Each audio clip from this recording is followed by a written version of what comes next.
चलिए खड़े हो जाइए अपनी सीट पे, बताइए क्या नाम है आपका? इससे पहले जेई की प्रिपरेशन की है कि नहीं की है? नहीं पढ़ाई की? इतना लेट कैसे ज्वाइन किया? कैसे करोगे बैकलॉग कवर? पापा क्या करते हैं? आफ्टरनून जो मैं आपको बोलता हूं, ये क्या फंक्शन है कि नहीं है? और आप लोग जो मुझे गुड आफ्टरनून बोलते हो, क्या वो एक फंक्शन है? और अगर फंक्शन है तो कौन सा?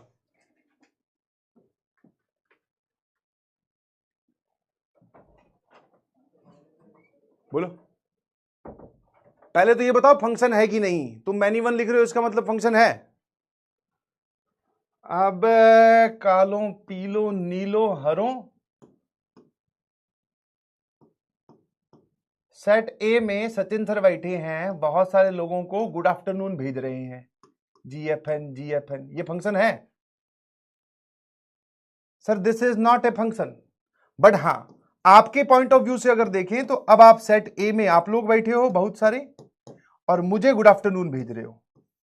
यस सर, ठीक है। तो ये एक फंक्शन है और ये मैनी वन फंक्शन है। कैसा लगा? एक बोल रहा है हाँ कांस्टेंट फंक्शन है, बिल्कुल सही, many one but constant, one one many one में से। This is not a function, समझे? चलिए जी, स्वागत है आप सभी का। दिमाग चलता रहना चाहिए, ठीक है, वरना कहीं अटक गया तो खेल खत्म ही हो जाएगा। ये कौन है वे? KKPNCC का मतलब, KKPNCC का मतलब है बेटा किसी को पता नहीं चलना चाहिए कि तू नया बच्चा है, ठीक है? तुरंत गायब हो जा। आज जा गए तू है? आज ज्वाइन किया है क्या? चलिए खड़े हो जाइए अपनी सीट पे, बताइए क्या नाम है आपका? इससे पहले जेई की प्रिपरेशन की है कि नहीं की है? नहीं पढ़ाई की? इतना लेट कैसे ज्वाइन किया?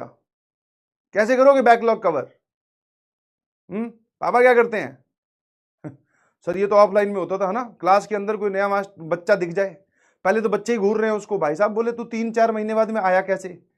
अब तक अपने पेरेंट्स को कौन सी गोली दे रखी थी जो इतने दिन एंजॉय कर लिया? बच्चों के मन में वो मास्टर देख रहा है कि भाई साहब अब इसको समझ में क्या आएगा। तो बेटा चुपचाप बैठ जा और समझने की एक्टिंग कर, क्योंकि अब तू वही कर सकता है, बिलीव मी, मैं तो मजाक नहीं कर रहा हूं। यस, जब आप नए नए आते हो तो आपको एक तो पहले बेंच पे सीट चाहिए होती है ना? पीछे बैठेंगे तो सर पिताजी ने पैसे जमा करवाए, आधे तो वैसे ही खराब हो गए। धीरे धीरे तो ऑटोमेटिकली पीछे गया, तुम तो क्लास से बाहर जाने का भी सोचोगे, बट आज तो सर पहला दिन है तो हम आगे बैठेंगे। और उसके बाद में टीचर की आंखों में आंखें डालकर जैसे ही टीचर बोले ये समझ में आया बोले यस सर यस सर, बस वही करना है आज, ठीक है? आप देखेंगे धीरे धीरे आपको उसकी आदत पड़ जाएगी। चलिए जी, और बाकी ज्यादा टेंशन मत ले बेटा, जो आज नया आया है टेंशन मत ले, ये जो तेरे आसपास बाकी पुराने बैठे इनकी भी यही हालत है, तेरे को 2-4 दिन में पता चल जाएगा। क्या मैं कुछ ज्यादा तो नहीं बोल रहा हूं? रोक लीजिएगा मुझे। लो भैया, आरजे सर की इंगेजमेंट एक इंगेजमेंट की जगह लिखा है रीअरेंजमेंट। तो बेटा रीअरेंजमेंट हम पढ़ेंगे परम्यूटेशन कॉम्बिनेशन पे, और रीअरेंजमेंट का मतलब होता है जब कोई भी अपनी सही जगह पे ना पहुंचे।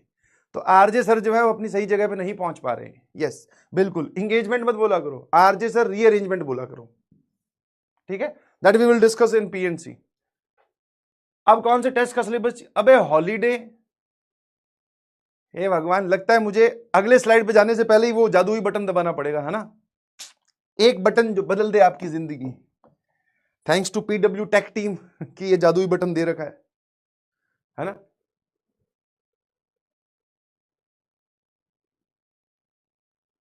पोपू मामा ने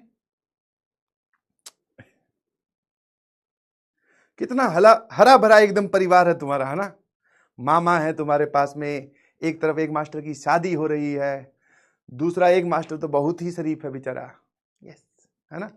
बड़े भाई की तरह। बड़े भाई तो नहीं फील आती होगी तुम्हें, मास्टर की ही फील आती होगी। आनी भी चाहिए, मैथ्स के टीचर से तो मास्टर की ही फील आनी चाहिए। बड़ा भाई तुम्हें लगने लग जाए तो तुम मुझे 5 मिनट भी ना पढ़ाने दो, और सवाल तो तुम समझो छोड़ो, तुम तो कुछ भी ना करो। Let's start. 29 सितंबर का टेस्ट सिलेबस बता दिया जाएगा, अगली क्लास में बता दूं कितने टेस्ट होंगे, सिलेबस पूछोगे यार। अब मैं भाई साहब एक और चीज ध्यान रखना, ज्यादा छेड़ो ना मुझको। हाँ जवान तो मैं पहले ही हो गया था, बट अब छेड़ोगे ना ध्यान रखना, 4 बजे तक जाएगा सारा काम। 4 बजे तो वैसे ही जा रहा है, 4:30 ना हो जाए कहीं वो। दादा भी हैं आपके पास, डूडी दादा, वाह। फिर पारिवारिक माहौल है सर उसमें, हमारे पास में ओम वाह, यहां से जाओगे ना तुम लोग एकदम विदाई वाली तरह। जब तुम्हारा लास्ट दिन होगा तो बस फिर वही गाना चलेगा, तेरी कुड़माई के दिन आ गए, है ना। यस, रोते हुए जाओगे एकदम, सर बहुत अच्छा लगा, हमने बहुत प्रयास किया। Yes, good good good. चलिए जी, आ जाइए, स्टार्ट करते हैं। लास्ट क्लास में सस्पिशियस पॉइंट, संदिग्ध बिंदु, ये तो तुम्हें समझ में आया होगा तुम, क्योंकि तुम खुद संदिग्ध हो। चलिए